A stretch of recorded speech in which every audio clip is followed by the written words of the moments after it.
Hoy, te! Yung anak ko, inutusan kong bumili ng tuna rito. 500 yung pera, 50 lang binigay mo sukli.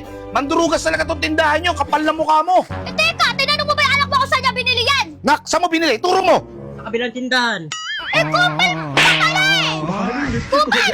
Bakit dito dalawa?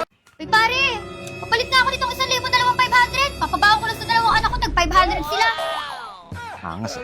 Papabaon ko po. Kunin mo yung wallet ko rin sa kwarto, ha? 10,000 kunin mo. Yung 5,000 bigay mo sa teacher mo. Yung 5,000 ubusin yung magkaklase. Ayoko nang may matitira, ha? Gago!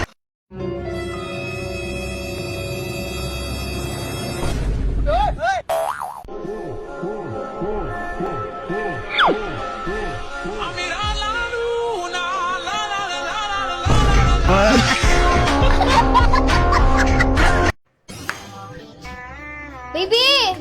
Paabot nga ako ng bawang! Hindi ko lang mabuksan yung mata ko kakahiwa ng sibuyas! Akin na dali! Dalian mo! Ang sakit na ng mata ko! Ano ka ba naman, baby? Sabi ko pa, huwag yung ibigay mo. Bakit siling na buyo? Gago! Ayoko na! Matanda na ako, di ba? 40 na ako, 27 ka lang.